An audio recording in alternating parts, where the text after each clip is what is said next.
Welcome to Codex Rex, the video game history podcast. I'm your host, Tyler. And I'm your also host, Dachz. Each episode, we talk about something related to video game history. Perhaps a console release, or a noteworthy game, or a piece of video game culture that has stuck around and is of note. Or some concept vaguely related to video games. We really don't care what we talk about. The format is one of us comes ready to go with a story, and the other one just shows up and hangs out. Yeah. Today I hang out and Tyler tells a story. But before we do that, we're going to talk about a few other things, and that's what you've been up to. Well, I'm usually cranking through with my dissertation, and I have been. I know, it's so riveting. Oh, look at it. Graphs and figures and talking about bills in Congress. But fun things I have been doing, I, as well as you, not to speak for you, got really sucked into Valheim. Yeah, Valheim is a good game. For being 50% done in early access, man, fucking awesome. Yeah, we're all Vikings now, and I think I'm going to stick to being a Viking for a while. I hope they update it at some point and don't let it just die, but it's already good. Well, as of today being the day that we record the podcast, I think they just hit 5 million copies sold in 3 weeks of being out for an early access crafting survival game. That's crazy. But I mean, it's $20. The barrier of entry is low. We have a private server with our friends. It's just a fucking blast. It's some of the most fun I've had with gaming in a while. Oh, absolutely. If one would like to contact us, how would one get in touch with ourselves? Well, first things first, we have an email that you can send us suggestions to, or if you just want to send us feedback. Someone did actually send us an email recently. Thank you, Enamel. Shout out to you. That made me laugh. It is codexrexpodcast@gmail.com. Subsequently, we also now have a Twitter that is the same. Codex Rex Podcast is our handle. And we post things, we post when new episodes come out. And a couple times a week, we also post things related to episodes that we've done before, or just fun little tidbits that are interesting. So if you want to find me, I'm on Twitch 3 days a week, Mondays, Wednesdays, and Saturdays, usually around 6 or 7 p.m. Pacific time, usually playing whatever trash I'm feeling this week, which has been Ape Escape 2 and Hades. Glad you got me playing that again, Dachz. It's way fun. Yeah, how often did you beat it now? Well, I just beat Hades for the first time very recently, and then I jumped back in and got my ass handed to me with trying out the gauntlets. Hades is, in my opinion, easily the best game of 2020. Not to detour us too far, but I just really cannot believe how much dialogue they wrote for that game. Supergiant Games, these guys, they're insane. I love them. It's like, oh, I ran into a mini-boss who I hadn't seen since I beat the last boss with a weapon I hadn't used against him yet, and his dialogue was different with all those permutations, and they're all fully voice acted and recorded and shit. It blew me away. It was really great. Madness. It's so cool. Intricate piece of art. So, do you want to start? Yeah, let's do this shit. Nice.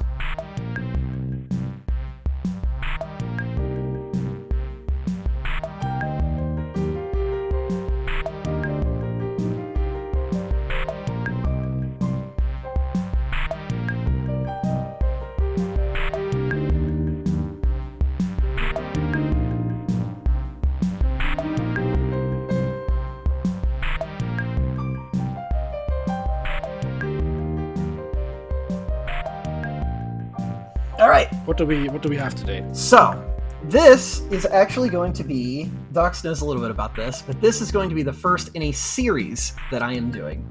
And I'm kicking off a series of episodes about something that I've wanted to do for a while. So I'm going to be covering an interesting period of gaming history over a series of maybe 5 or 6 episodes. And specifically what I'm going to be talking about is what they call the 5th generation of consoles. So if the Mega Drive and the Super Nintendo, the consoles we talked about on here before, are the 4th generation, I'm talking about what came after. So what came directly after the 4th generation of consoles. And so why I chose this specific era of consoles is because it's a really interesting time for gaming. So companies were trying to outpace each other in this new tech that was starting to hit the markets. And the industry was trying to figure out how they could render 3D graphics and make them work. So I started writing an episode about a system I've wanted to cover for a while, and I got about halfway through it, and I was like, you know what? There's a much bigger picture here. Like, there's a much bigger story that I wanted to tell, because all these companies affect each other in what they do in how their products came out.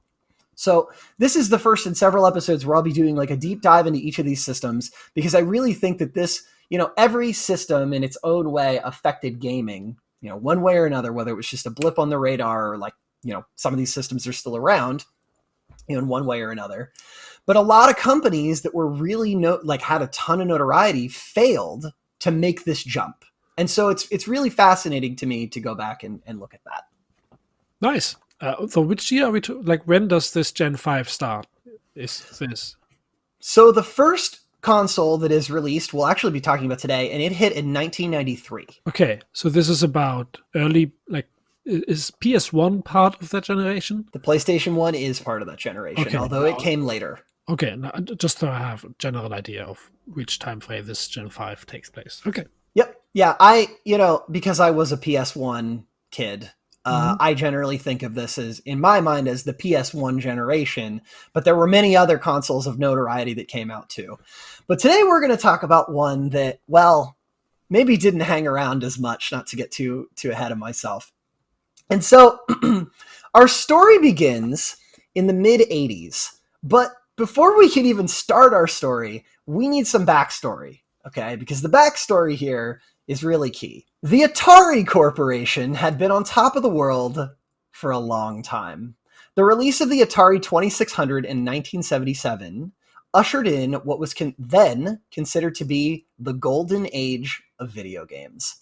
And while maybe those games are a story for another day, Atari is basically credited for creating the video game console market in homes. Right. Yeah, Atari was also mostly involved in creating most of the arcade games that were so prevalent at the time, because Atari machines were used to create arcade machines. Right. So, Atari for a long period of time was synonymous with gaming. Much like, maybe like Nintendo sort of took over that moniker later. Yeah. But just to, plant this little flag here in the story, you can think of them as, not single-handedly, but really dominating the gaming market for a long time. Up until what was known as the video game crash of '83, which is, I really think, something we'll talk about here. We've sort of danced around it a little bit. We'll talk about it in some future episode. It almost destroyed the idea of home gaming in the United States, at least with consoles.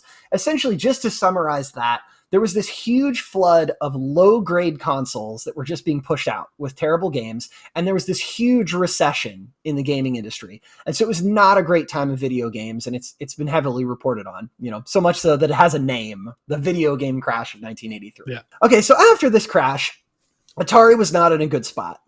And they had been sold to Warner Communications. And while I wouldn't think of Atari as completely down and out, there are some who thought that the death of perhaps maybe the greatest American gaming console company at the time, it really seemed to be at hand. So in 1984, they're in dire straits. Warner decides that they're going to sell off all of their consumer assets of Atari, that is, to a guy named Jack Tramiel. So this is the first time on this podcast that we've talked about this guy, Jack Tramiel, or the family, the Tramiel family. I hope I'm saying their name right. Who knows? But I don't expect that it will be the last. And there are a few things that you need to know about Jack that are relevant to him as a person and also to this story, because he's a bit of a legend in the industry. Of note to us, he had been in charge of Commodore International when they released their highly famous Commodore 64. Mm-hmm. Nobody knows why, but he left Commodore after a series of arguments. And that same year, Jack founded a company called Tramiel Technology. So his name's like Tramiel, but it was Tramiel. It was missing the I. I have no idea why they chose this or did this, but fine. Okay, so he makes this company, Tramiel Technology. He buys Atari, and so then he takes Tramiel Technology and he renames it to Atari Corporation, because now he owns the brand, and so the brand name had way more recognition than, his family name. Yeah. Warner sells him the assets for $240 million worth of stocks in the new company. Okay, a little bit about Jack. He was known in the industry for playing insane hardball, and a lot of people did not want to work with him, especially those who had ever worked with him at Commodore. And so the gist I got from a lot of reports was that, he was a guy who was known as somebody who could get results, but he was not well liked for his tactics. And he was so business focused that some thought that maybe it was a detriment to their products and services. Is he like the guy that you have these CEOs in the business room and they discuss how they're going to get something onto the market and then his name is mentioned? They're like, we can't hire him. It's impossible. Remember what happened the last time we did that? No, we have no choice. We have to hire the man. Everybody else will quit, but he will do it. Snake will do the job. His name is not Snake. But we call him Snake. I just don't know. My son still hasn't spoken in months since he saw that look on his face in the boardroom meeting. Yeah. We've been taking him to therapy, but I just don't know that our family can handle that again. Okay, so Jack is the badass maverick of the gaming industry. That, and maybe also he was known for making a lot of promises that didn't always pan out, or he would say things that sounded really great that weren't always the whole truth. Oh, so he was also Peter Molyneux. Okay, I get it. Yeah, so he's scary Peter Molyneux if you want to think about him in that way. Scary Peter Molyneux. So again, I just really want to note that this is all conjecture, but it's relevant to what we'll talk about later. It will come up, I promise you. Okay, so after buying most of Atari, he starts shutting shit down. He shuts down branch offices. He starts firing staff, because Atari's just hemorrhaging money. He sold off most of their inventory, just trying to recoup losses and see what the company had. And so they used this as an opportunity to finish some of the products that they had in waiting, and some of the, the consoles and the computers that they had been making, because, a lot of companies that sold consoles back in the day also sold computers. So they released some stuff. Some of them had been being developed under Warner, including the Atari ST, the Atari 2600 Junior, and the Atari 7800. And so from these releases, the company rebounded a little bit. They were still losing in their competition against the Commodore Amiga. Note that Jack Tramiel and Atari were both names that they had notoriety, but they still had some negative connotations that had been associated with them. But even with this, they were still faring better than Atari had been doing in this, right after the crash, right? So somewhere in the late 80s, given this trajectory, Jack decides that it's time for him to step down. And he lets his son, Sam Tramiel, take over the company. So Sam is who we're going to hear about off and on for a little while. Now, side story time. I don't know exactly when this occurred, but right around, as I was reading articles, right around the time that Sam took over, give or take, I don't know, 6 months maybe, apparently Atari got investigated by the FBI because they were trying to skirt some kind of import limitations. So if I understand the filing correctly, basically there was some kind of limitation on how many chips could be produced in Japan, how many imported computer chips could be sent from Japan. Mm-hmm. I don't know the context of this. Some kind of protectionist regulation going on in the US. Yeah. Something like that. They were accused of producing chips in Japan, shipping them to Taiwan, having the Atari logos and information scraped off of them, and then shipping them into the US so they could essentially double dip their chips. That's pretty smart. Also, that's how you get investigated by the FBI. Exactly. And so some of their own employees knew that this was occurring and apparently turned them into the FBI, but I don't think that legal action ever came from it, but they were investigated for it. Okay, so 1989, Atari releases a handheld console called the Lynx in an attempt to compete with the Game Boy. Mm-hmm. It was notable, and why this is cool, is that it was notable for the time as being the first handheld console that used a color screen. Oh, cool. So when I was a kid, I had the Game Gear, and I thought that was just the craziest shit that I had ever seen, because it was basically like, playing a Genesis or, a Mega Drive, just smaller. Mm-hmm. And I thought, wow, this is crazy. I could never imagine something like this, partially because I was 6 years old, but also it was really cool. I can't imagine anything, though this is amazing as well. Oh my God. Tyler was constantly in stupor because he can't imagine all the things that are happening all the time around him. Oh my gosh. Yeah, well, that's being a child, I suppose. Everything's awesome when you're a kid and you don't know any better. But still, the Lynx was really cool, and the Lynx was the first handheld system to do this, that used a color screen. And what was also really notable, I thought this was neat too, they let you could pop off the sides. Like, I'm sure, you've held your Switch before, right? Mm-hmm. And you could pull off the controllers and use them as like things. Mm-hmm. This, you could pull off the sides in a similar way, but you could switch them. So if you wanted, like, you were right or left-handed and you preferred the buttons on one side or the other, you could switch the pieces. So I thought that was really cool.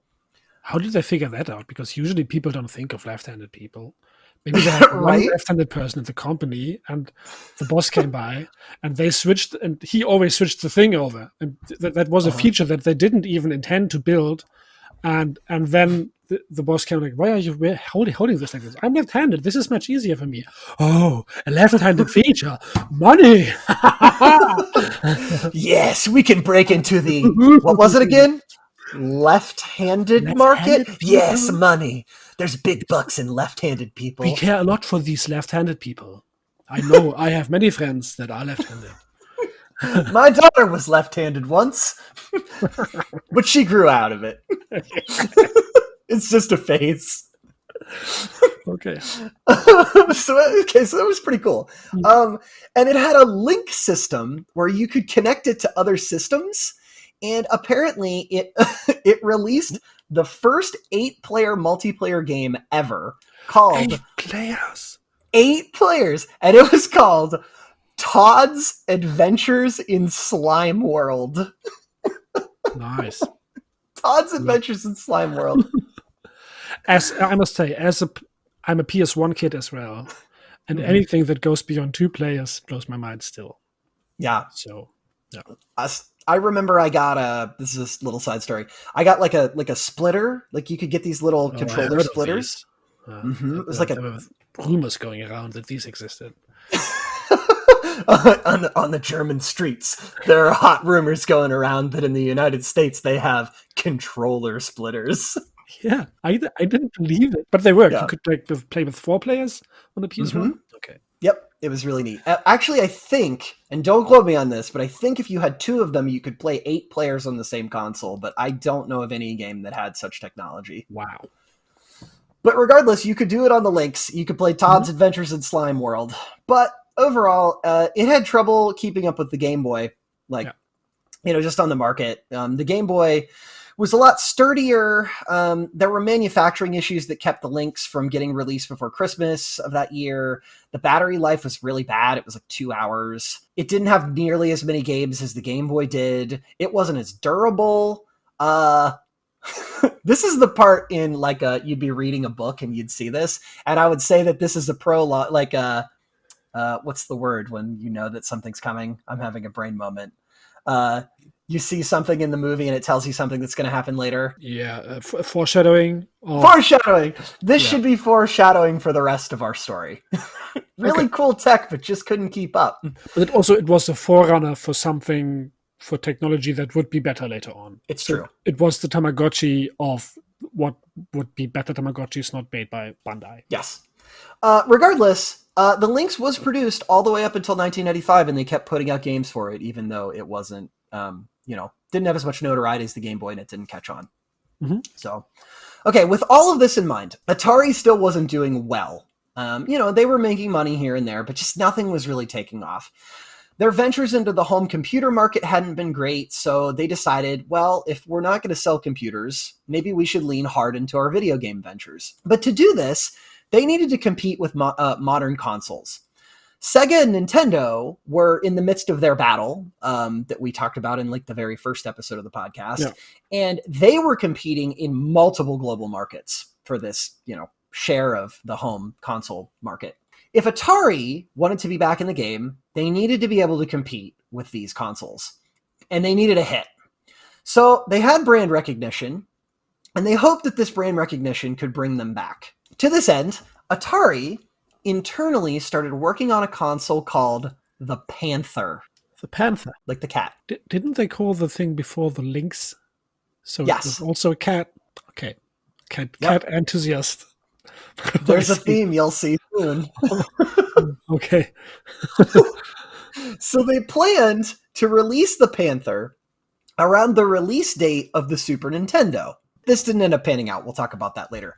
Internally, the console would use a 16-bit processor, but would use a 32-bit processor for the graphics. Okay? And it was nearly complete. But, well, it's story time. Another side story time, because I love these. So around this time, there was a company called Sinclair Research, a British electronics company that was known for mostly creating home computers. And their most famous stuff that they created were PCs called the ZX80 and the ZX Spectrum in the early 80s. But they ended up running into some financial difficulties, and the company sold a lot of its hardware rights to a different company called Amstrad. Hope I said that right. Yep. Now, Sinclair still exists today, but from what I understand, it's just a one-man show. Like, it's just run by the founder, like the original founder. His last name's Sinclair, and he basically just keeps it so that he can, like, use it for his inventions that he makes. Okay, so Sinclair dissolves. And three guys from Sinclair, Martin Brennan, Ben Cheese, and John Matheson, had been working for Sinclair up until the rights got sold. And so they're like, well, hey, why don't we break off and make our own company? So they make their own company called Flare. Okay. Like, like a flare you'd shoot up into the air or, Okay. So before Sinclair ran into issues, the company had been working on this computer called Loki. Okay. Like the Trickster God. Yeah.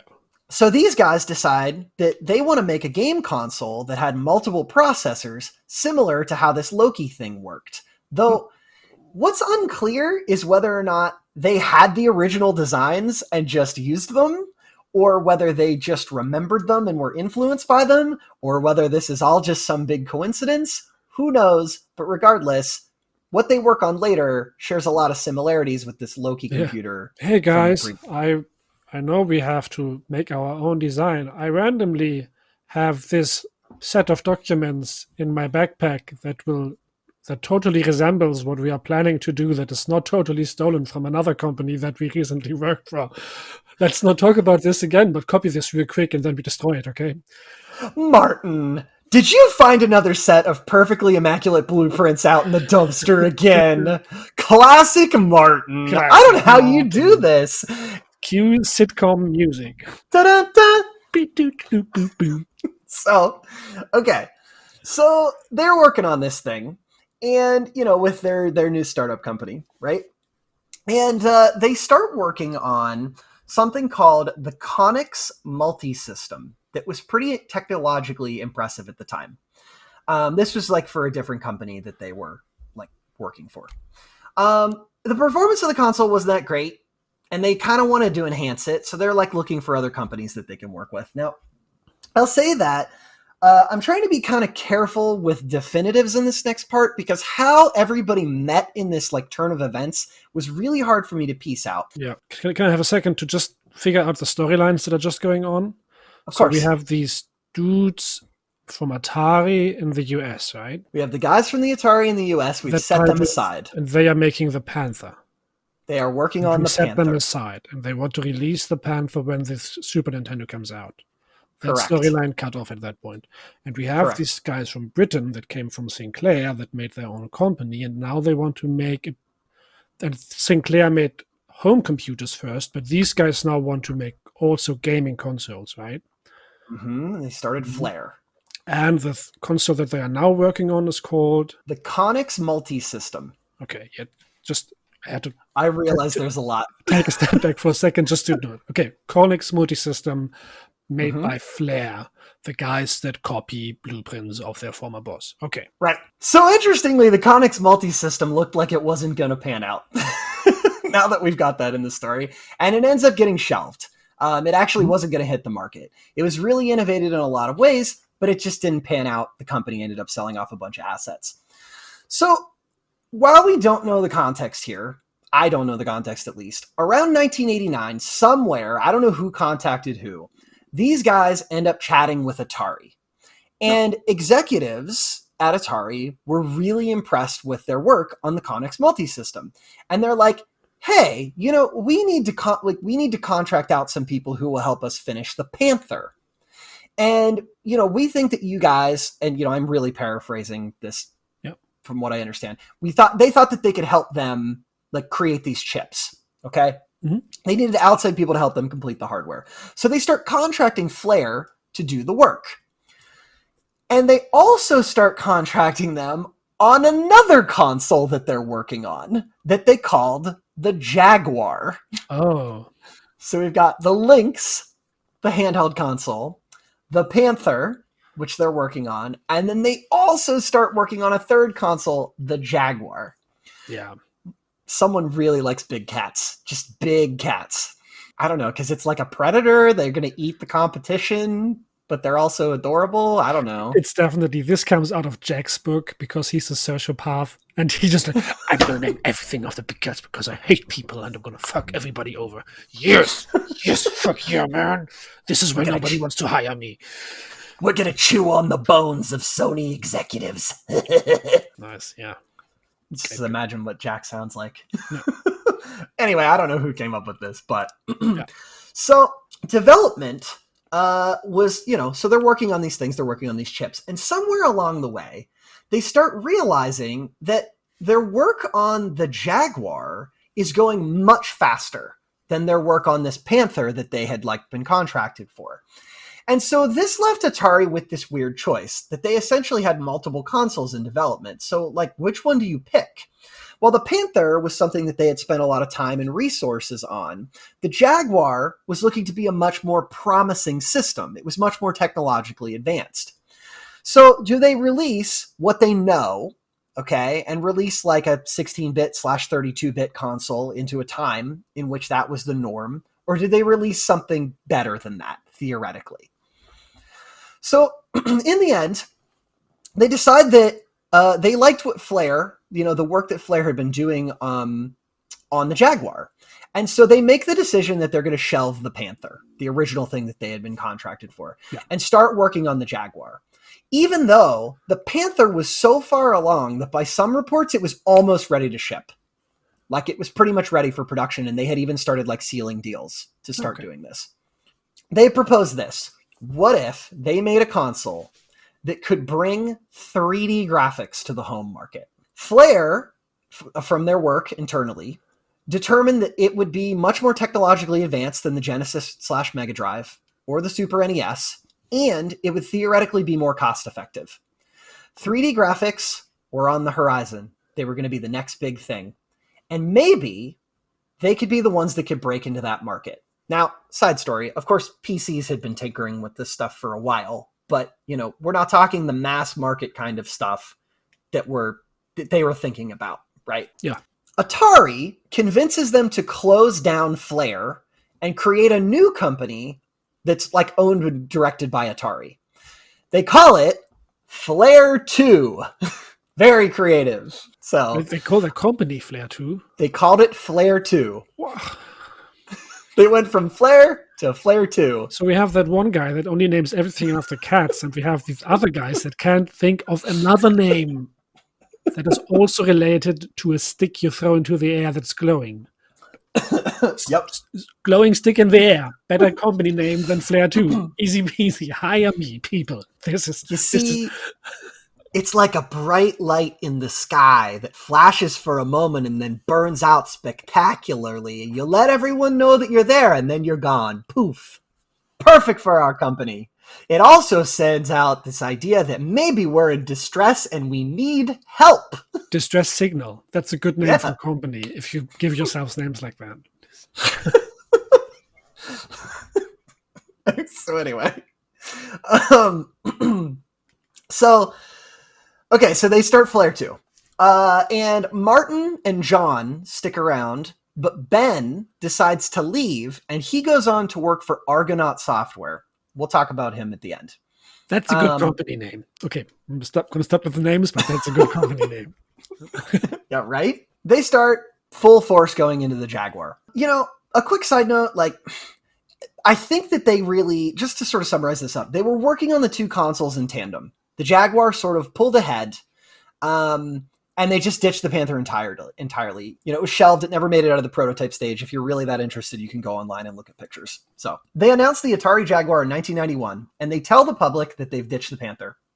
Development took roughly 2 years until they could show off prototypes.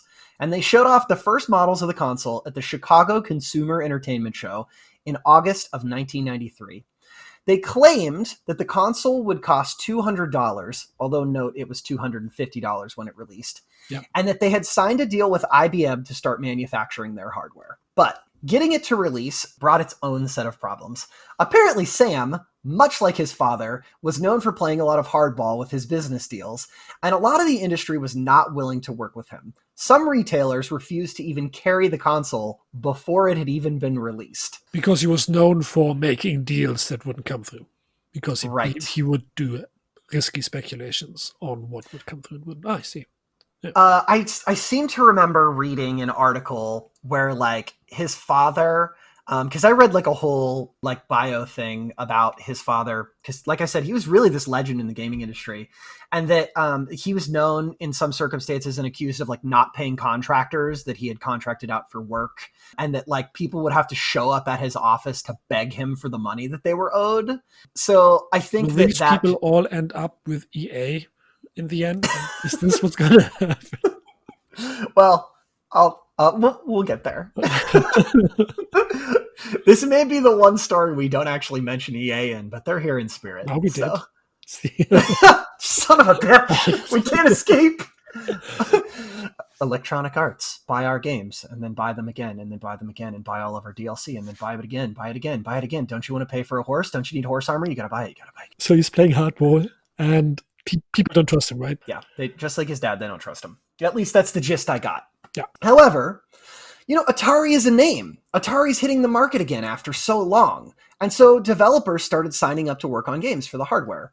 One source claims that 158 developers signed up. Another said it was over 200. I'm not sure at what point their numbers are going on, but that just gives you a ballpark. Regardless, immediately they start boasting about these numbers, claiming that hundreds of games are in development for the console. It's going to be crazy. There's going to be so much, you're not even going to know what to do with all the games. The end product of the hardware was a cartridge-based system with a Motorola CPU.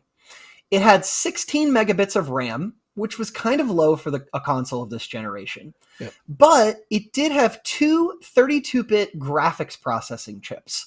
In total, it had 5 processors mounted on 3 different chips.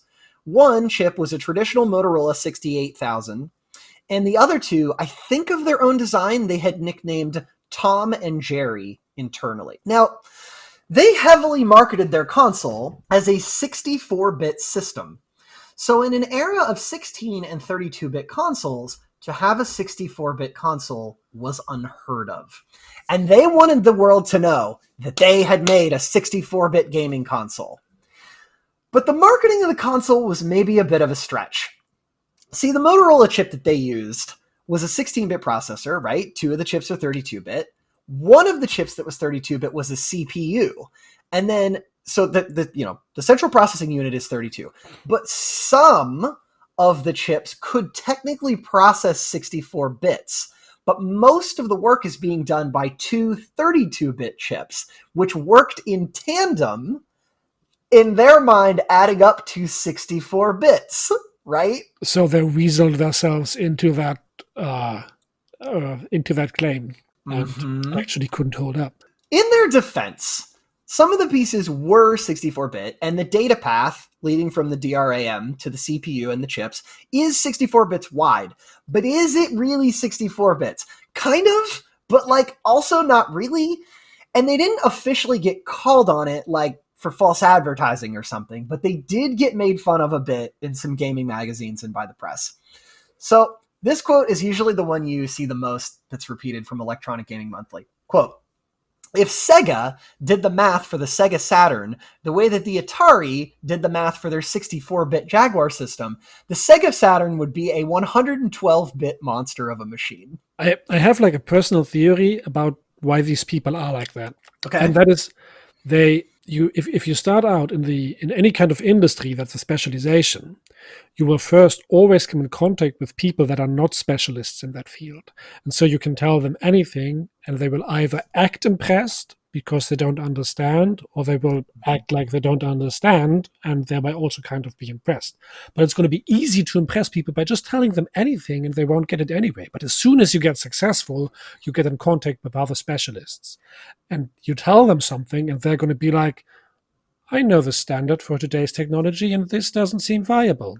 I will not buy your technology, and I will tell everybody to not buy it either. So what's really interesting about how you say that is that their marketing leaned heavily into this 64-bit stuff. So they had this one commercial, this like little catchy advertisement that I watched where basically imagine that there's this woman and she's standing up at a chalkboard and there's all of these like adults in like this like children's classroom, and she's yelling at them. Like, I don't know why all their advertisements are just yelling. They're all yelling all the time. And she's got 3 numbers on the board. And she's like, you know, this console is 16 bits and this console is 32. And the Atari Jaguar is 64 bits. Now, class, which one is better? And they're all like, you know, there's this guy in the front seat. He's like, I don't know. And she's like, which one of these is better? And he's like, could you repeat the question? And she's like, Jaguar, 64 bits. Do the math, right? Because that was their slogan. Do the math. Which one is better? Okay. Yeah. And so to the average person, you'd go, well, shit, that's double the bits. And you'd be sold, right? I mean, if that's something that mattered to you. So here's a quote from Trip Hawkins, who is in charge of the 3DO. We've talked a little bit in passing about the 3DO on this podcast. I've heard about that before, yeah. When did that come up? When did it come up? So it came up when we talked about, my memory serves, when we talked about Crash Bandicoot. Some of the games that they made before Crash Bandicoot. Yeah. So we'll talk about the 3DO in a future episode because it's part of this series. But okay, so Trip Hawkins, he's in charge of the 3DO at the time, and he says, their CPU is 64-bit. Ours is 32-bit, and our co-processors are a lot more powerful doing the graphics and sound. Atari has trouble getting good sound during gameplay because of how they set up their bus structure. It's only because of an ambiguity in the law that they can even say 64-bit without having to explain what they mean. Even today, they still get heat for this. Their marketing tactics were seen by many in the industry as being misleading and deceptive, but they never budged on it. The whole time. While we're working through this, they never budge on the fact that that it's 64-bit. I mean, these marketing campaigns are not done by the people that develop the stuff, but they are done by lawyers and by marketing people figuring out how they can sell something. That's what a marketing person and a lawyer do when they work together is, right? They figure out, how do I sell this pile of crap as something shiny and good in the bounds of legality. Right. One sticking point with the console. The controller was really weird. It was large and fat and had tons of buttons. I have just sent you a picture of this. I see it. Yeah. Let me describe it. Like, imagine it's a black Your face. Square. It's a black square. In the center, it has these 2 buttons that apparently all controllers have, like options and select, or however you could say. Every controller ever had those 2 buttons in the center, slightly diagonal. And then to the right, you have 3 buttons instead of 4, which is pretty edgy, which are A, B, and C. But they're in reverse order. Do you see that? Reverse order for some reason. Then left, you have the what's the 4 buttons for the directions? D-pad. Called? The D-pad is to the left, and then on the bottom you have like a dial pad, like for a modern telephone, underneath everything. Yeah, if the dial pad was bigger, you could pass it off as a phone. And is there numbers on top of that? I can barely read that. Is that numbers? Yeah, so there are numbers above the dial pad. It's like literally a dial pad on a phone. Oh. Oh. Okay, we'll talk about Did they want to do something about using it also as a phone? No, so here's why they did this. Apparently, the dial pad on the bottom didn't do much for most of the games that they released, but they're a throwback to the PC, okay? Because think about this. Imagine that you're playing a shooter on the PC, and you need to switch between weapons, right? You'd click, 3 is my shotgun, and you'd click 3 on your keyboard to get your shotgun, right? That's what they were going for with this. They were trying to blend PC gaming with console gaming. And to do that, well, how do you switch between all of these weapons? So they put a number pad on there. So what this meant is that in theory, you could port PC shooters to the Jaguar pretty easily, but it was a big controller for the time. Also, just note, the Super Nintendo had 6 buttons.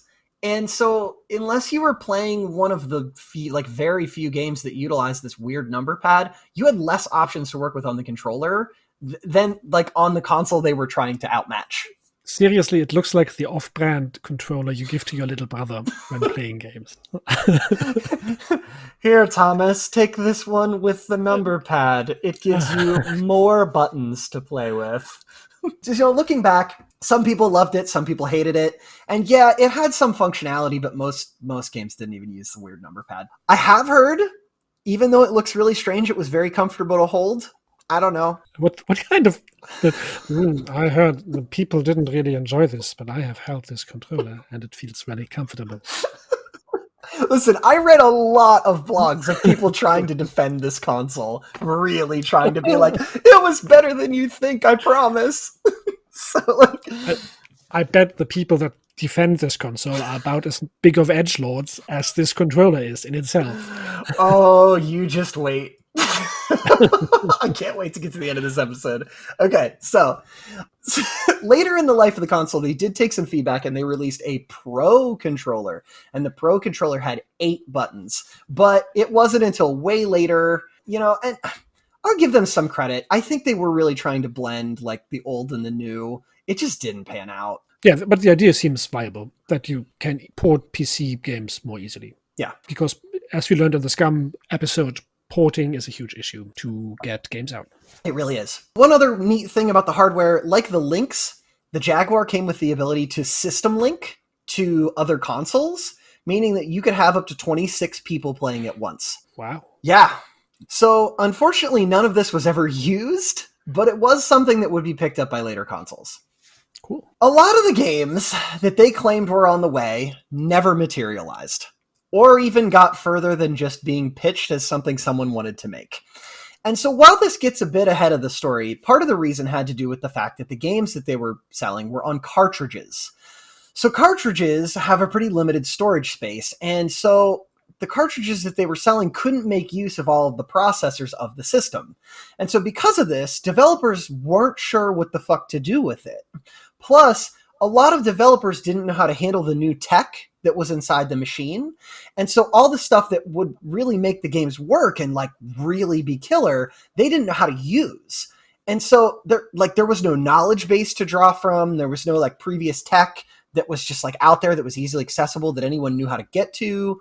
And, there was sort of a disconnect between the people making the software and the people making the hardware. I talk a little bit about this a little later, but there were rumors going around that the Tramiels didn't give a shit basically at all about software, and they were just more interested in the stuff you could hold, right? So what are the chips? Do we have the best chips? We have the best tech, and then didn't care what people did with the software, right? Yeah. So there's this disconnect between this hardware that was theoretically really good for the time and the software that couldn't make use of it. Yeah. So there's a lot of build-up for this release. Atari was a mature brand. Everybody knew what Atari was. And for a time, like I said, Atari was synonymous with video games in general. I saw in an interview, someone once said that at one point in time, Atari was the second most recognizable brand in the United States. When you ask people to identify them. It still kind of is a recognizable name, right? But nobody ever touched an Atari these days. Yeah, well, there's reasons for that. I think this is what this story is going to be about.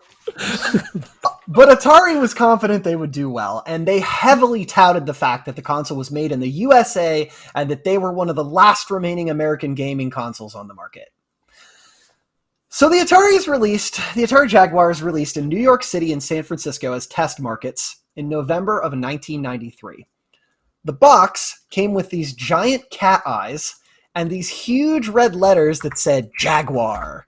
And the R of the word Jaguar is like a cat scratch, okay?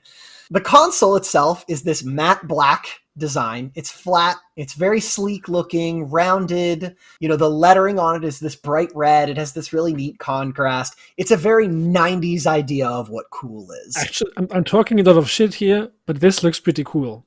So this is kind of a mix between 80s heavy metal and 90s grunge, and I'm kind of into it. Now, I will say that what it did get made fun of a bit, and I can't ignore this because there's so many people on the internet who make this joke. If you look at the way that the inner part of the console sinks in and the outer part of the console sticks out, doesn't it kind of look like a matte black toilet seat? Oh, yeah. So... thanks. Oh, now it's not cool anymore. I think it looks so slick, man. I think it looks so cool for the 90s. The slickest toilet seat I've ever encountered. I like my toilet seats to be slick. Yeah. So, they released... Serious the fuck up. So they release it with 5 playable games on release, which was very low. And it was bundled with a game called Morph. It was a weird little 3D ship game where you'd fly around in this weird, like, sort of colorful-ish landscape. And this woman with this green head would just pop up into the top, like, left corner of the screen. And she would, like yell at you in this monotone voice about, like, what your objectives were and stuff. And she'd be like, ship destroyed. And it was, like, really weird. But that was their flagship game that they ran with. Cybermorph. Cybermorph. Cybermorph. Yeah. Cybermorph. So, I don't know. I don't know, dude. Atari claimed that they would have more games out by Christmas, right? Because this is in November. And they're like, we'll have more games out by Christmas so that they could hit this holiday market.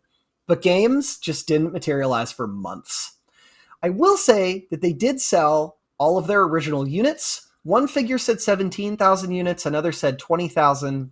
Regardless, they sold everything that they wanted to sell in their original test markets. And the hope was that if they could get this out early and get them into people's hands, that it would drum up support for a nationwide release. Yeah. Okay, but this is on a time frame. This takes place after the release of the Super Nintendo. And what else was there at the time? The PS1 wasn't out yet. It was not. Right? But the Mega Drive was. And I mean, it had been out for a while because the Super Nintendo released, I think, in late 1990. So there was a few more games that were far more interesting to publish on. Yes. Than this obscure Jaguar thing that is sold by someone who everybody knows is not a reliable business partner. Yes, at least in the industry, right? In the industry. Yes, and the industry is the people that make the games. The publishers give the developers the money to make games. Yeah, exactly. Yeah. They want more games, but they're still not going to be able to do a full release for months. And the games that came out that were in 3D, I mean, they were pretty cool for, like, you know, at the time. But, you know, reviews of them even then were like, they're really slow paced, they're awkward to play, and they didn't particularly impress consumers. But excitement was still high because it was like, look at this proof of concept of what Atari can do, right? Like, here's what the next generation of gaming consoles is going to be. This is really crazy. So they bring out a full release the following summer, okay? So this is in 1994 at this point. And they expected that they would sell 500,000 units. But immediately upon release, it seemed like they had made a lot of promises that they couldn't keep. First off, there were major supply chain issues, and there just wasn't a market for this console in some countries. Europe barely got the consoles that they were promised. They were promised 250,000 consoles in time for Christmas, but they only received 25,000 right at the beginning of December, and then they received another 25,000 like 2 days before Christmas. So that's pretty bad. In Japan, they released it, and apparently, by some metrics, they only sold about 5,000 consoles total over the course of the console's life.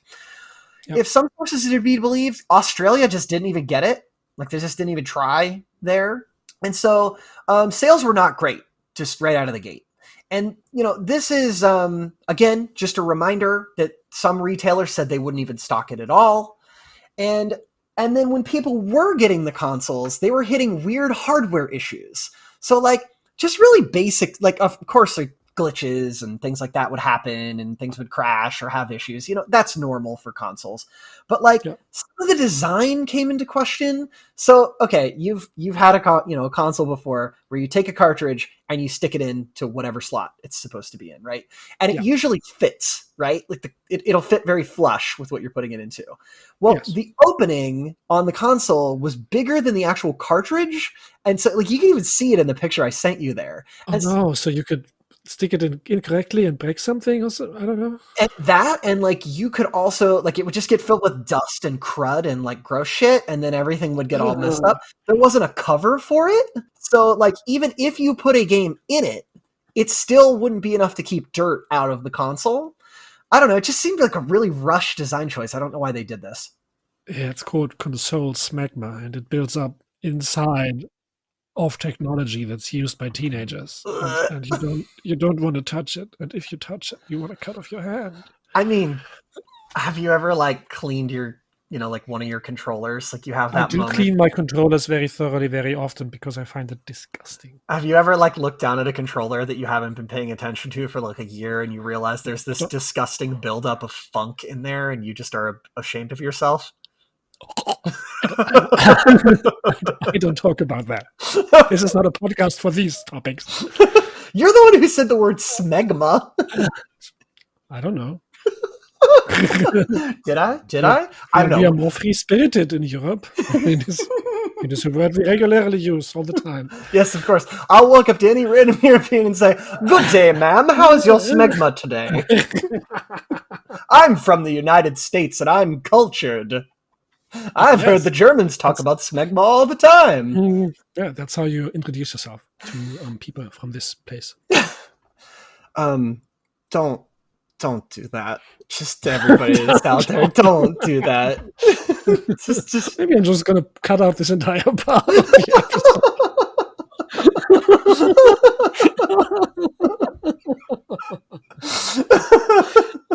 Let's ignore the segment. but these asides are the best part. Someone messaged me recently about the last episode, and they told me that they had stopped at the halfway point right after you had given people life advice about never following their dreams. I was like, you gotta at least finish the episode. Don't stop there.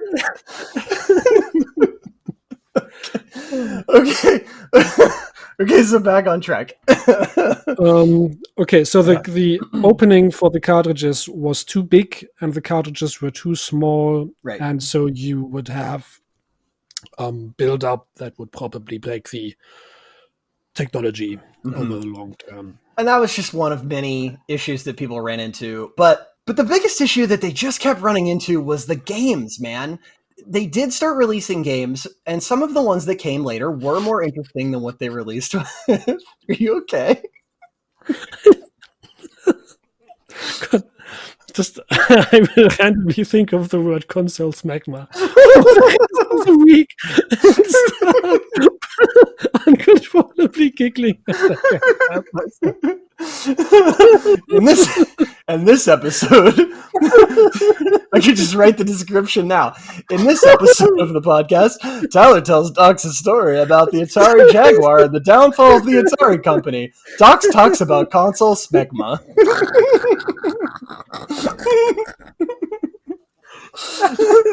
The first time the words console smegma were used in episode 11. I can do this. No, wait. This isn't funny. There's no humor here. No. No, this is a very serious podcast. We need to talk about numbers. It's very important. Okay. Again. Okay. I sell this console. What have you been saying? Okay. I was saying that the biggest issue that they were running into was not console smegma. It was the lack of games. Yeah. And that the later games that did come out were much more interesting. So 2 examples that come to mind are a game called Tempest 2000, which was actually a port of an arcade game that had amazing music. We'll revisit this later. I can see your face trying not to laugh. No, this is not funny. Tempest 2000. You can just see, to those of you who cannot see Dachz's face, he just keeps shuddering every time he thinks of the word smegma, and he just tries not to laugh. Also, we'll take this as a time to respond to some feedback I recently got about the podcast, in which someone said that Dachz's voice was, quote, sexy and beautiful, and he sounds as if he is 12 feet tall. And I want to tell all of you, those rumors are absolutely true. He is 12 feet tall. It is. We were talking about better games for this console called Tempest 2000. I'm literally crying, but I can get through this episode. Okay, so the other one was Alien versus Predator. This is the first Alien versus Predator game that got released. Did they acquire the rights to do that? Yeah, they did. And so Nice. it was sort of like Doom, but it was imagine slower paced Doom, and you could pick between 3 different playable classes: a human marine, an alien xenomorph, or a predator from the Predator films. And each had their own goals that you had to accomplish in a match. They had their own strengths and weaknesses, and the graphics are admittedly really awesome for the time. That sounds really sweet. Side note about that game, the game went through a bunch of problems because it was made almost entirely by two brothers, Jason and Chris Kingsley. Face. And they started working on it when the hardware wasn't finished. So they get this idea, right, that they're going to make this game. And Atari says, here's what we're working with on our hardware. And in the 17 months that it took them to make the game, Atari changed the design of their console 4 times. Ugh. So they had to just keep remaking the game, essentially. Oh, no. From what I understand, the 2 of them then went on to eventually become the head of a studio called Rebellion that made the Alien versus Predator franchise in the PS3 era of gaming. And also, there's a fucking great commercial. I highly recommend you all watch it, where for the Jaguar game. So it's this guy, and he's like sitting in his room at night, and he's like playing the game, and they're like hyping up how scary it is, right? And he's like in the throes of this game, and he's like really nervous, and all of a sudden a hand gets put on his shoulder, and you see it's like a woman's hand, and he like jumps and screams, and he goes, "Oh, Mom!" And then he turns around and sees that her hand is being held by an alien hand that is controlling her hand. And he goes, "Mom, Mom!" And he screams, and it just cues title flash, Alien versus Predator. It's like, don't That's play really it in the dark or some shit like that. Nice. So I'd want my mom to buy that. I mean, I'd be worried that something would happen to her and that she'd get eaten by a xenomorph. Yeah. Because I was like 5 years old when this came out. So, Yeah. But overall, I will still say that most of the game offerings were pretty weak. For example, this is right during the Mortal Kombat heyday. It's all the rage at the time. And so a company made a game for the Jaguar called Kasumi Ninja that was supposed to be an attempt to tap into that market. It was bad. Like, it was really bad. Like, to give you an idea of how bad it was, one character was a Scottish fighter who would lift his kilt at other opponents, and it would shoot fireballs out from underneath his kilt. Good times. Let's move on. Okay. So I did... Good sidestep. Good. Just, Mm-hmm. I did take a look, though, at what eventually came out to see if I could find anything interesting. And here are things that I saw that I recognized, or like things that had notoriety later. Note, a lot of these are ports, but not all. So Doom came out and heavily used the controller, though by this time Doom had already had like a huge run on the PC and wasn't like nearly as desirable because a lot of people had already played it. But the controller really worked for it. Pitfall Mayan Adventure came out. Mm-hmm. Rayman was a Jaguar exclusive for a while. Ooh. Until the company started doing poorly, and then they scored a deal to port it to the PlayStation, which is actually where I Rayman played is it. an OG Jaguar product. Rayman is an OG Jaguar product. Oh, I love Rayman so much. I never knew. I Yep. always thought it was kind of a Sony deal or something. Nope, developed for the Jaguar. Sick. I never knew. Super Burnout was on there, Wolfenstein 3D, and apparently the Wolfenstein port of the Jaguar was better than the PC port because it had like upgraded graphics and stuff. Worms was on there. Nice. Bubsy in Fractured Furry Tales. They were really trying to push Bubsy. Like, if you don't know who Bubsy is, Bubsy was this cat that they were really trying to push as like this alternative to Sonic. It did not work. Double Dragon 5, NBA Jam. You know, there's recognizable Those are stuff good games. Yeah. Like, yeah. So besides that note, Wolfenstein was illegal in Germany at the time. no shit. So, yeah, we never had that game for a while. Huh. I think that has been lifted. It's not illegal, it was on the so-called index, which means it could not be sold on the free market. Yeah. You and I really need to do that episode we've been talking about sometime. But yeah, but still, good games. Wolfenstein was intense, and Worms, awesome strategy game with kind of a time aspect about it. I love that. That's good. So Games. I want you to imagine this situation in which you are a young child and you don't have a console, and you go over to the bargain bin and there's an Atari Jaguar in there, and like, you know, Doom and Rayman and Wolfenstein and NBA Jam and, you know, Burnout are all just sitting in there for hyper cheap. You might think, why the hell is this console in this bin, right? It's just that those ones I named were like kind of it.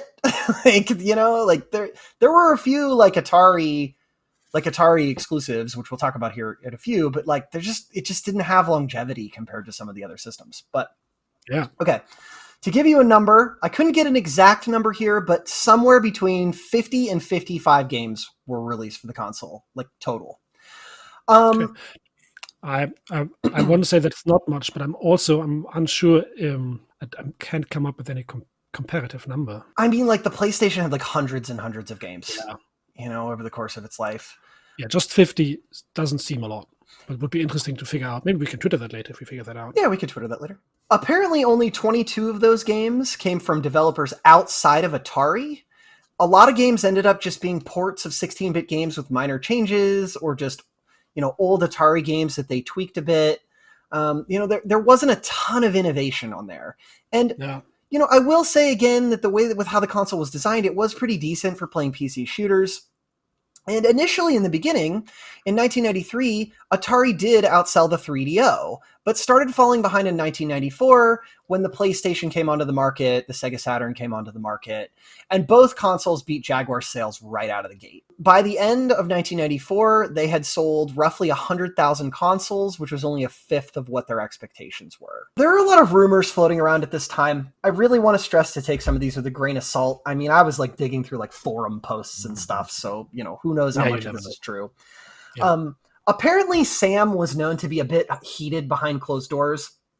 One rumor claimed that he would get really angry during board meetings, that he would do things like tear his shoes off and pound them on the table and stuff, and was just like kind of difficult to work with. His public face also, he was known for making like a lot of bombastic claims. At one point, he publicly claimed that the PlayStation was ruining them because, if I understand correctly, he was claiming that the PlayStation was sold for one price in Japan and then sold at a cheaper price in the United States, which was undercutting them and, you know, their pricing and putting them out of business. And so he was accusing them of unfair business practices to specifically target them and undercut their prices to put them out of business.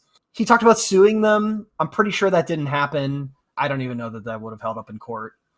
On the game side, when people asked him, like, well, why, you know, all these other consoles are putting out all these like tons of games. Why aren't you putting out games? I don't have his exact quote here, but he essentially addressed the lack of games as being a good thing because he claimed that the lack of third-party games for the system was good for Atari's internal profitability.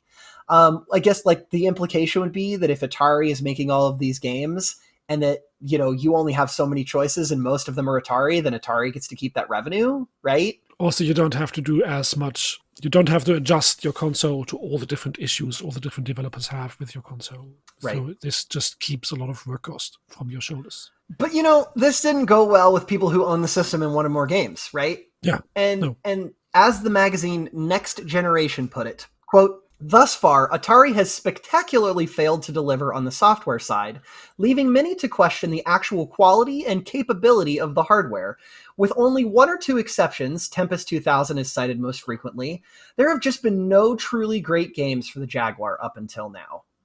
End quote. I mean, up until today, this is the biggest viable selling point that goes along within discussions about which consoles to get. There's always how many games will there be for this game, for this console? And will this be worth it to just get it? Or will I just be an outcast in the gaming world because I can't play any of the games other people's play? Yep. And it's a deciding factor, right? Like, what are all my friends getting? How am I going to be able to play with them? And, I think that just personally, that's why I just really enjoy the freedom of PC gaming. But there is still a significant majority of people who play video games in the world on consoles. Am I going to be the weird kid with a PS4? Or am I going to have a Switch like anybody else? Exactly. Yep. Internally, employees complained about terrible crunch, management that was just uneducated about the market, direction of the company, lack of focus on software. I heard it was just not great to work there. But Atari kept churning out stuff, and they tried to release a bunch of add-ons to the system that they thought could increase sales. As part of the initial hype for the console, Atari let everybody know that sometime during the life of the console, they would be releasing a virtual reality headset, which was totally unprecedented at the time. Well, at least in regards to what they wanted to do with it. And we're not talking like old school, like you'd go to an arcade and there'd be that like sort of like fake quasi VR. We're talking like real deal motion sensing in like the early 90s in-home consoles. That's like fucking unheard of. Yeah. They advertise this heavily at trade shows. This is like one of their key things. Like, this is why you want to get in with Atari, because we're going to have all this crazy shit, including a VR headset. It was supposed to cost $250. They put a ton of development time into it. At some of these trade shows, there were working prototypes that people got to mess with, but it was really complex tech at the time. I mean, you got to think most people were playing like Sonic and Mario, and just to throw $250 virtual reality tech at them would be like, it was a big ask to get them to buy something like that. To this day, VR doesn't sell well. It's true. It's a thing that's kind of cool, and people like it. It's much cheaper now, but still the VR market is tiny in comparison. Even though Steam is pushing it so much, it's not the big part of the gaming market. It's true. What we do know is that they were working with a company called Virtuality that made VR arcade machines at the time, but it just never panned out, and it was something that they never released. The big add-on that they did drop, however, was called the Jaguar Cd, and this released in 1995.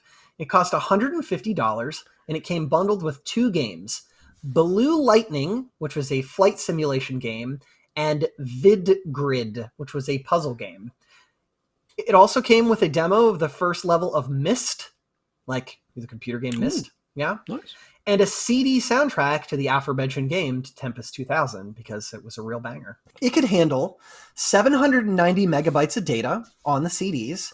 It was twice as fast as the cartridges, and it had the ability to play audio CDs if you wanted.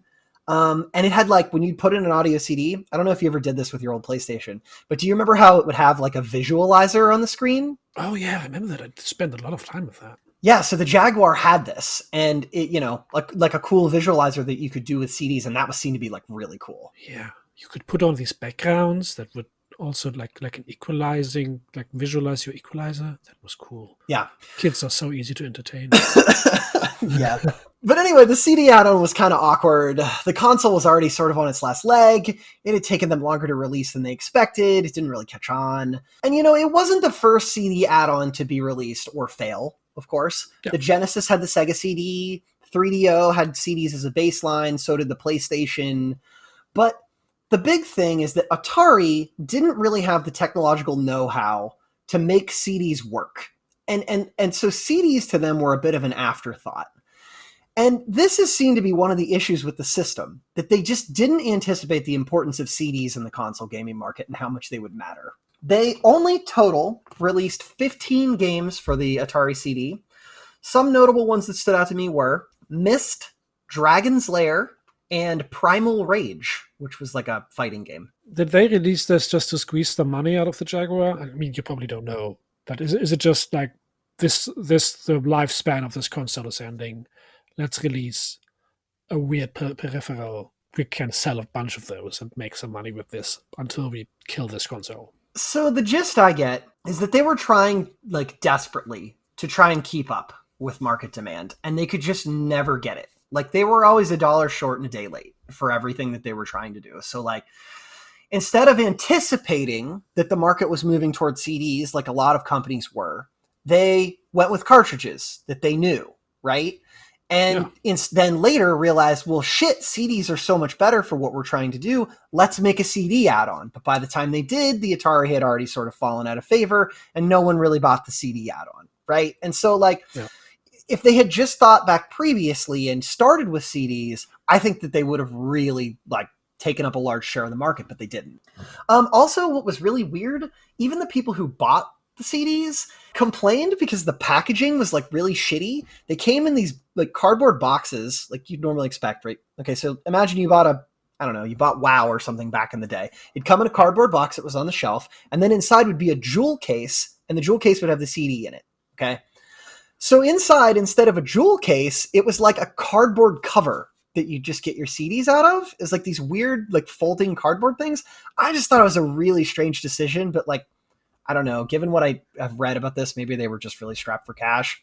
Who knows? Weird. So it would like, if you check it, it would flop around and it would feel like you're breaking your CDs. It could, yeah. Oh, that's weird. It's not doing well. How do you drum up interest in the system? Also, I guess I should say real fast, to put a cap on that CD stuff, a month after they released the CD add-on and it didn't sell, executives from the company started siphoning away resources from the Jaguar because things looked bad. Mm-hmm. And they were like, if the CD can't save it, then like maybe nothing can. And then it didn't save it, and they started pulling money away. Yeah. So with this in mind, they're trying to figure out how to drum up interest in the system. My gut says they wanted to know how to get rid of their stock. Okay, like how do we sell all this stuff that we have?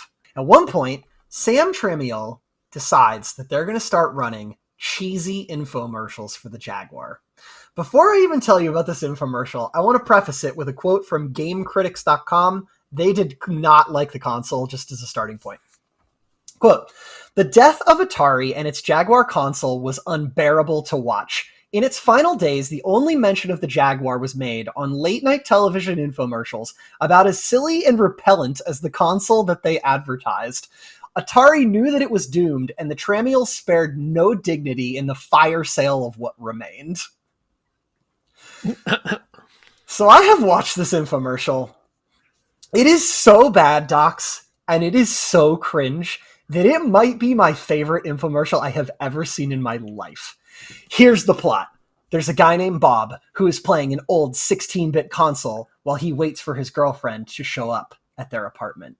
Some crazy guy named Jack, who has this insane, crazy, spiky hair, starts talking to Bob through his TV and sucks him into his TV into this dark cave where an Atari Jaguar is set up. So like Bob is like in this chair that he's like strapped into, and in this room, he's in this cave.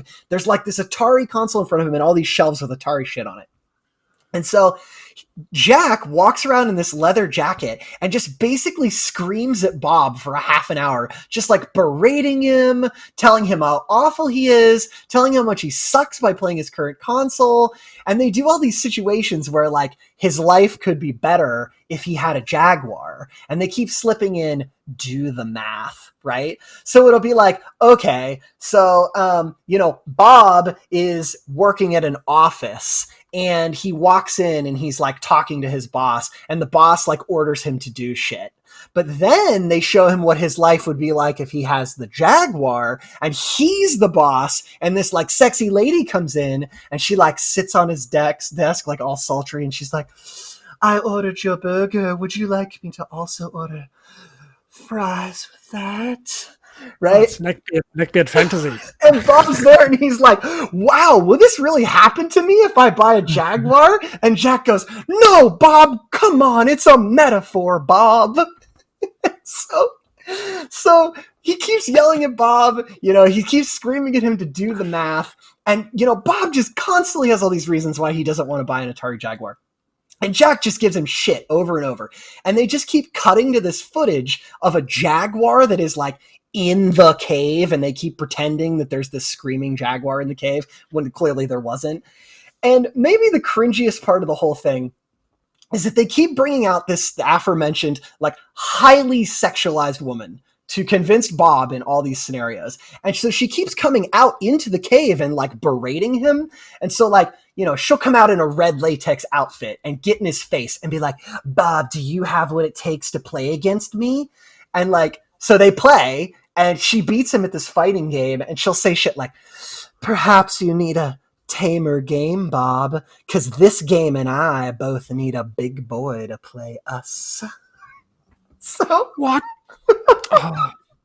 At the end, the sexy lady comes out in this jacket that looks like she's wearing fucking tinfoil or some shit, and she talks him into buying the console and kisses him on the lips and says this. I'm dead serious. This is fucking verbatim what she says. That was a 64-bit kiss. Powerful and good enough to last a long time. Bob gets warped back to his old life, and it turns out, as he's playing the Jaguar, he's dating the sexy lady from the cave. That's his girlfriend.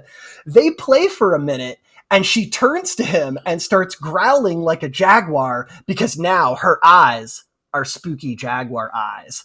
And How long is this infomercial? it's a half an hour. Look it up. It's called The Cave, okay? Like they're in the cave. It is totally 90s. It is completely ridiculous. It is highly sexist. It's so fucking ridiculous. But you could buy the console if you called right now for $159 plus shipping and handling, and it would come bundled with a free game. Fun fact about this 159 plus shipping and gambling, or whatever that was, I don't know, packaging. Shipping and handling. That's something you only do in the US. In Germany, for example, it's known that if you want to sell something to a German, you always have to tell the full price. Otherwise, Germans will be very skeptical. So, for example, that's also they do it on cruise ships. For the American tickets for cruise ships, they will always give them the chance to pay for every drink that they buy, because it's always plus something you can also afford. For Germans, the tickets always include everything. Germany is always buy all-inclusive things. They want the honest price, otherwise they won't buy it, because they think if you tell them plus something, Germans will always be like, I don't trust this American man. So yeah, they also in German advertisement, they would build it differently. Small marketing sidekick here. Well, it's because it's shitty advertising, man. Like, you go to the United States. Okay, you want to order something in the United States, right? And I don't know, you're living in Oklahoma. I don't know. And so you go online. Let's say you're buying online. And you not only have to buy the item, but then you later get told how much the shipping and handling is. And then you also have to pay tax. The tax isn't included as you go on, right? And like some of that is because, well, they don't know where you're buying from until you tell them that you want to buy stuff. But like, the price that's on the sticker at the store or online even isn't often the price that you pay. And so, like, I don't know, people hate that. That always confused me when I visited the US, that the price on the things is not the price that you pay.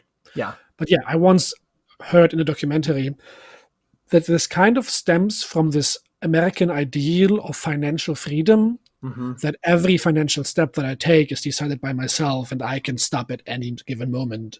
And the German just wants to get fucked up for a fixed amount of money, right, and get all the mojitos he can get for that. I want unlimited mojitos. So, given this fire sale that is going on, what do you think Sam Tramiel does? from what you understand from him now, what do you think Sam's out there doing talking about the Jaguar? I mean, he's probably pretty pushy about it, trying to get the stock up, right? You see, listen, Dachz, the Jaguar was doing so well that they were already developing the Jaguar 2. It had been such a hit that they were working on another one, baby. So he was pretending. Okay, he was doing the Peter Molyneux thing. That it's like, this is incredible technology. We will do another one. Let's get into this. Give me all of your money. Mm-hmm. Jokes aside, he was talking about the fact that they had internally created a couple of prototypes for something that could be a successor to their console, but that was never going to hit the market. Did he go to prison for insider trading in the end? Well, we'll talk about him here in a minute. So the best stats for the console sales that I could find. So I was reading this article on GameCritics.com, and they talk about GamePro had a bunch of statistics. So they're both citing GamePro and also giving their own context. Quote, according to GamePro, the Jaguar ended up selling less than 250,000 units. To put that number into perspective, that's less than half the number of CDI consoles sold, around 1/10 of the amount of 3DO and N-Gage consoles sold, and even 1/2 the number the original Xbox consoles sold in Japan. I read another bit from stockholder reports that year. The news was dire. Quote, from the introduction of the Jaguar in late 1993 through the end of 1995, Atari sold approximately 125,000 units of Jaguar. As of December 31st, 1995, Atari had approximately 100,000 units of Jaguar in inventory. There could be no assurance that Atari's substantial unsold inventory of Jaguar and related software can be sold at current or reduced prices, if at all. So even their stockholders, at their stockholders meeting, they were like, we have 100,000 consoles. We don't know that we can sell them for less money. We don't know if we can even sell them. Landfill stock, right? In late 1995, Sam Tramiel had a minor heart attack, which forced him to step down from the head of the company, and his father, Jack, took over again. Now, Atari had some money in the bank, apparently due to winning some lawsuits. I could not figure out which lawsuits this meant, and some investments that they had made, but they had little to show in upcoming tech for the later years. Reportedly, their revenue dropped by half, company-wide in 1995. The infomercials didn't really seem to help them at all. They were sitting on all these Atari Jaguars that they couldn't sell. In early 1996, there were reports that Atari had started laying off people in the company. There was journalistic speculation that they had even stopped working on the Jaguar at all. Insiders started leaking that the company was in a bad place and that they were basically just trying to liquidate as much of their product as they possibly could before they got out. Get off the boat. Mm-hmm. Everybody for themselves. In 1996, they announced that they just wanted to focus on making PC games for a while and that they weren't going to be working on the Jaguar much anymore. And that didn't really pan out. The console dropped to $99 pretty much everywhere just to clear out what they had in warehouses. They started selling the parts to the Jaguar to pretty much anyone that would buy them.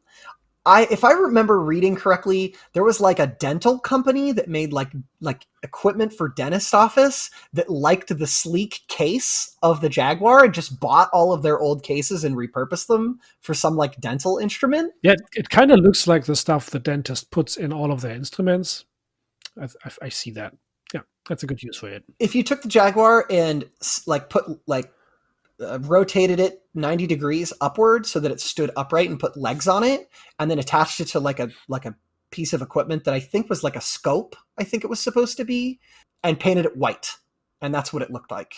Yeah, you could also, if you turned it around, you can just use it as a kidney pan. Could have sold it to surgeons. Yes, of course. Yes. Okay, so if it wasn't clear, the Tramiel family wanted out. So they ended up leaving the company. And then eventually, after a series of sales, in February of 1998, Hasbro Interactive, yes, the toy company, purchased almost all of the licenses to Atari for $5 million from its parent company. In 2001, Hasbro sold Atari to a French company called Infogrames Entertainment. I know that they put out a bunch of games under the Atari brand. They rebranded to be Atari. And they did put out some interesting games like post merger, rather post buyout. They did Driver. That's what I remember. See, I know that they, under the Atari name, put out Neverwinter Nights. I don't know if you've seen Neverwinter Nights. Yes. And so they owned the Atari rights until 2013, when all of their existing divisions declared bankruptcy again. In 2014, a year later, they decided that under the Atari name, they wanted to move into social casino gambling. Okay, so like gambling on like social media venues, I don't know, but they shrank their staff to about 10 people, and then they didn't really do much after that. So then for a time, they just licensed existing Atari titles and remakes to other companies. Mm-hmm. Apparently, in the future, from what I have read, their two ventures are about to be, they are opening Atari-themed hotels in the United States sometime in the next couple of years. And they are apparently trying to release a console called the Atari Box. It was supposed to come out in 2020. It may come out this year. It got delayed due to COVID. That's some like console PC/hybrid that runs on Linux. And I guess like it doesn't take CDs. It doesn't take cartridges. It's like its own little box that almost looks like an old Atari 2600. And it connects to the internet, and you can like download games off this store, I guess. And it has some subscription service. I don't know, man. They announced it years ago. I'll be really interested to see if it actually comes out and if they end up entering the console market again. It reminds me of that thing that Nintendo released. Didn't it look like the Super Nintendo, but it just had all the games on it. All the classic Super Nintendo games, and you could just buy it as a thing. It was pretty expensive and sold out pretty fast, but there was no subscription service to it. You just had it.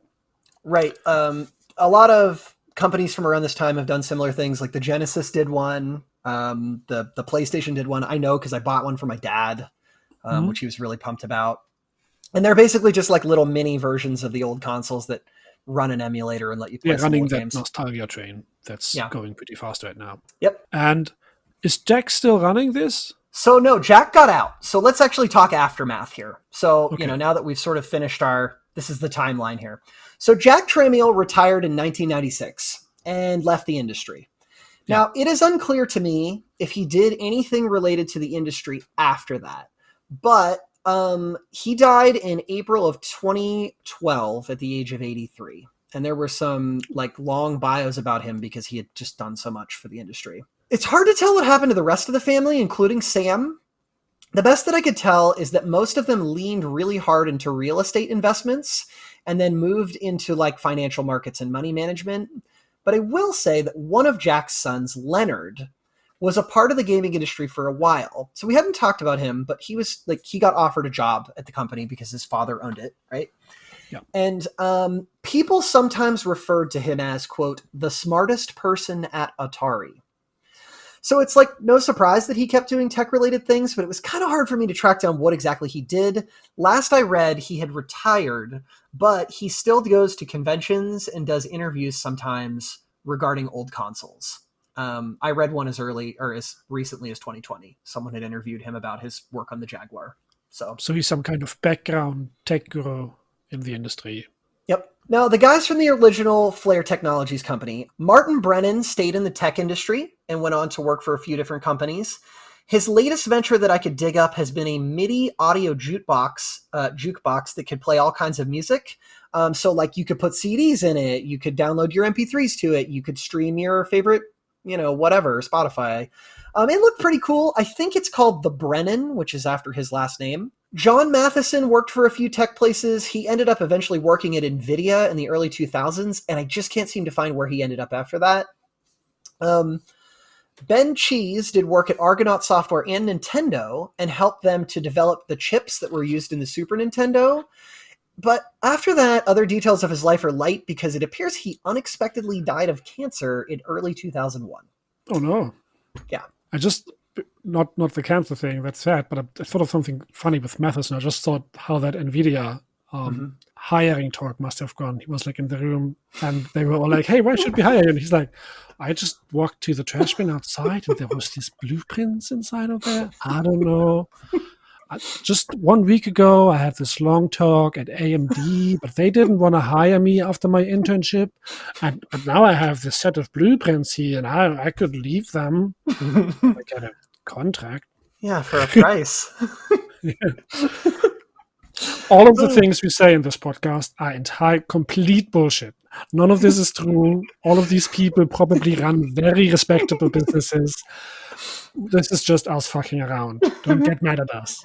Dear John Matheson, I hope that you are doing well, and I don't think that you steal things. Thanks. No, it's just a funny thought. It's really funny to imagine that everything you achieved in your life only comes because you're a fucking thief. But we're not saying that. We're absolutely not saying that. Like, no. even though we're it sounds like we're joking. Yeah, we're really joking. We're going to get sued. So what about the Jaguar? So what's the legacy of the Jaguar? Well, first off, I left out a bit because I thought we'd save it for the end. So in May of 1999, Hasbro decided to release the rights to the Jaguar into the public domain. So what this meant was that if anybody wanted to create and publish software for the console, they no longer had to contact Hasbro and ask them for licensing. And so this included all the games that had been in development but never got released. So they put out, as like part of their statement they wrote, "We realize there is a passionate audience of diehard Atari fans who want to keep the Jaguar system alive, and we don't want to prevent them from doing that. We will not interfere with the efforts of software developers to create software for the Jaguar system." So, because of this, there is a large homebrew community for the Jaguar. Since then, there have been 85 released homebrew games, according to Wikipedia, and oodles of small games and demos. Several of them are games that had been in development and never released. One of them was actually a follow-up to Space War. Like, yes, that Space War that we did an episode on. Yeah, nice. Yeah, Space War was a huge influence for all kinds of games that spawned after it. And Space War was one of the first games that ever existed. Yeah. Turns out Space War got ported to the Atari 2600 in 1978. And so they decided to like remake it as a modern thing, but the remake wasn't a particularly good game, and it started like getting away from what it originally was. And so they internally set it aside and released a different game instead. But there are companies that used to sell physical copies of the prototype at one point that you could play on your Jaguar. That's really cool. Yeah. Apparently, because of like this, and you were talking about this nostalgia factor, the Jaguar has had this weird resurgence in recent years. Wikipedia tells me that the highest number of homebrew games for the Jaguar was actually released between 2016 and 2017, and that there's this big cult following around making stuff for the system. And like I was reading about games where people will be like, okay, we're going to publish this on like Steam or whatever. But what if we also ported it to the Jaguar just for kicks? So like now it's like this weird fucking hipster thing where people like to like port their games to the Jaguar. I don't know. But I make video games, but not for the normal market. I make it for people that do enjoy this. It's a vague console from the early 90s that people have been playing that have a more distinct taste in the hobby of video games. One might not call it a hobby, but a destiny. Yes, I make art, and the only art that I will produce on is the Atari Jaguar circa 1993. I only succumbed to this Steam trash to finance my finer endeavors. So, weirdly to me, what is bizarre is that the Jaguar has done the best since it's been completely removed from the people who made it and went open source. So, like, there are Jaguar publishing groups that go to conventions. Sometimes they even hold, like, small Jaguar conventions of their own. And it's just like this big homebrew community popped up. That's cool. And so you have this weird console that flopped really hard. And it's just being kept alive by this dedicated group of people who make strange shit for it. It's like really fun to see. But it's good hardware, right? For the generation. Yeah, so interestingly... Aside from all the technical bits that were just bad design. Well, about that. So a lot of the development issues that came around back in the 90s have gone away because remember I told you that, like, okay, it was brand new tech, right? So if you had an issue with this weird combination of chips, you didn't know what to do. You'd have to ask somebody who either worked on it previously, which there were very few, or you just have to wing it and hope it didn't crash, right? But now, I mean, we're decades later. And so people understand the code. They understand what the machine is capable of. And so they've really been able to push the console to its limits and show off the neat stuff that it could have done. And so some have postulated that with a couple of like cheap tweaks to the hardware and a little bit of foresight, that Atari could have blown the PlayStation out of the water. It had a faster disk read speed. It was better at smoothing out bad textures. It had more brand recognition, right? But all of this was not utilized in a way that could have saved the console at the time. And so, to add to that too, Atari was hemorrhaging money. And so when if we're going to make the comparison to the PlayStation, if Sony had an issue, they could throw money at it until it was fixed. Atari could not. That's what we remember from the Crash Bandicoot guys, right? That they got drowned in money to finish Crash. And if you can't afford that, you're, of course, at a huge disadvantage. Yeah. Now, let's say you wanted to play the Jaguar today. Some of the games got ported to later consoles, but your best bet is to probably emulate it, though I've heard that emulating stuff from the Jaguar doesn't really do it justice. I haven't tried it myself, though. I'm just going off of random internet comments, which, as you and I both know, are never wrong and are completely trustworthy about everything that they write.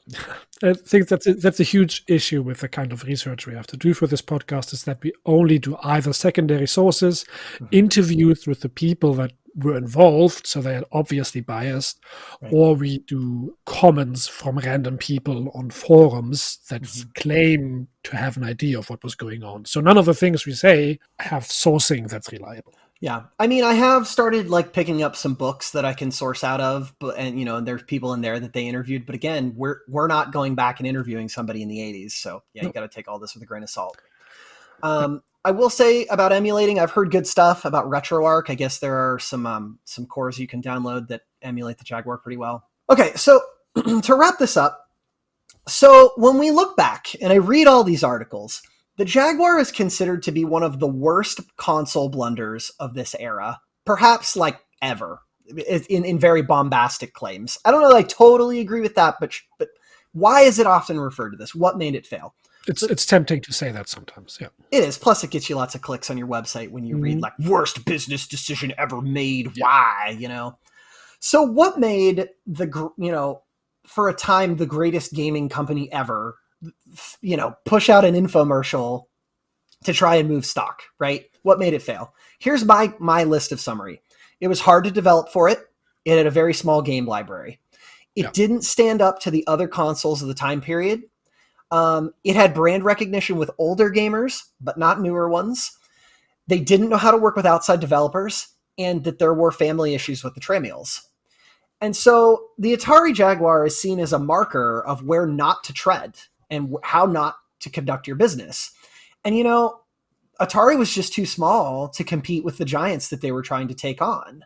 They couldn't keep up with the fourth generation consoles that they were trying to replace, and then they got smoked by the fifth generation consoles that came after them. It's possible that Atari just put the emphasis on wrong things, right? Do people really give a fuck about processing power? I don't think about that when I pick up a console or I pick up something. I think, does it have good games on it? Is it going to be fun? Right? Does everybody know the reason why VCRs are successful and not the other thing that existed? There was two competing versions of that kind of tape recording, and the VCR succeeded because the porn industry picked it up. I did not know this. Yeah. Oh man. And so but not surprised. If you sell something that is used in combination with a medium with that you consume, you get successful if most publishers come to you. Yeah. And what they put forward was this sleek, cool 90s design, right? But, who gives a fuck about processing power if you don't use it well? And it's not really clear that they did, given what we know about the console now. And so this advertising of bits, right? How many bits the system had was kind of like a harbinger of things to come, but certainly not the last time that a console would tout those numbers, right? We'll talk about this later, but the Nintendo 64 is talking about 64 bits, right? That's what it's trying to tout. So, yeah. And that's really one of the last consoles that I can think of that did that, because who gives a fuck about bits? We care about whether games are good. And I'm not trying to speak for the gaming community, and I'm not trying to act like I'm some voice here, but like, I don't know. Here's a quote. From its wacky controller to its old school emphasis on shallow arcade-light titles, the Atari Jaguar is not a missed opportunity or a glorious swan song, but rather the sum of everything that went wrong with Atari's console dreams. Moving forward with the rest of this series, I think it's really to think broader, right? Because I'm going to do more of these. I think it's really fascinating to think about the sheer number of choices that people had to pick from during this like transitionary time. So many companies were trying to make the switch from 2D to 3D and failed. PCs were figuring out how to navigate that market, but getting that to the home consoles was different. And so, you know, this is a really interesting time for gaming that I grew up in, and so I wanted to focus on it as a series. So moving forward, That's really interesting. So we're going to go through several tries on breaking into that. Am I right? Yep, and we'll talk about the companies that stuck and the companies that didn't. So episodes that we'll talk about in the future in this generation are the 3DO, which might, depending on some metrics, might have come out slightly before the Jaguar. We'll talk about that later. The 3DO interactive multiplayer, the Atari Jaguar, the Sega Saturn, the PlayStation, and the Nintendo 64. Okay, so PS2 rings in the Generation 6. Yep. Cool, thank you. You're welcome. So what are your thoughts on this, Dachz? I've not been listening. I'm mostly thinking of console smegma. No. Console smegma. Hashtag console smegma. Hashtag console smegma. No, I like the weirdness of this. And I kind of knew that, especially since we are started doing these episodes, that especially this time, it started to get wild within the console market. But it's nice to get an in-depth view on it. So I appreciate this. And I like that we got to know someone like Jack, because I think we didn't get to know someone like him before that was as rough as he is described by you. So we'll talk about Jack another time, but Jack has a really crazy history that I don't even know that I want to spoil in this episode, because he's a really fascinating, enigmatic person that has sort of shown up in a lot of places. And so let's just turn that into a cliffhanger. we'll just leave it there. You could go research Jack if you want. I think maybe someday we can do an episode on him, because he's a fascinating person, regardless of whether or not people liked him much in the industry. So yeah, real quick before we finish up, I want to thank someone specific. I want to thank Forgotten VCR on Twitch for this particular episode. And the reason is that if you guys don't know him, he basically takes a bunch of crazy movies and edits them together into these, he calls them fever dreams, that are a ton of fun to watch. And the first interaction I ever had with the Atari Jaguar was watching clips from The Cave.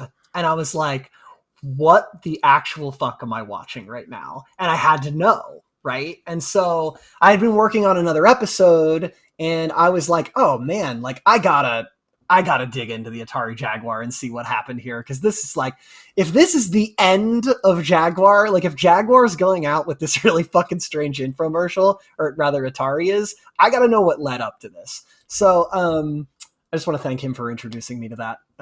It was a lot of fun. Yes, thank you. Thank you also to Dark Core for hosting our web space, and also to Quad Laser for providing us with music that we can play, and to all the people that listen to us and hang out with us and generally have a good time talking about video games. We appreciate you. Oh, and I have to say, to all of you who give me feedback on the podcast, I really enjoy it. Constructive criticism or otherwise, it's really fun to hear your takes on it, and the games you grew up with and things that you learned. And so I just, most of this happens in my Discord or on Twitch or different places. But like, if you ever want to hit us with some feedback or just tell us something cool or just say hi, you can always hit us up at our email, codexrexpodcast@gmail.com. You can hit us with a tweet on Twitter, codexrexpodcast. We'd be happy to hear from you. We really enjoy it. So yeah. And also, if you have suggestions for episodes, even though Tyler is committed to this 24-episode epos of 90s games now, I'm still, I do not do commitments like that. So I always think of the episodes 1 month ahead and then just write them down. So if you make right suggestions, I can work on them and give you a weird German take on it. If you all knew how many half-finished scripts that we have sitting in Microsoft Word documents, There's never going to be a Tamagotchi episode. Fuck Tamagotchi. I want your Tamagotchi episode. I need to see it. Never. Bandai is such a weird company. I'm not going to get into it. All right. Well, thanks, friends. Hey, stay safe out there. Be good to each other, and we'll talk to you soon. Have a good day. Bye.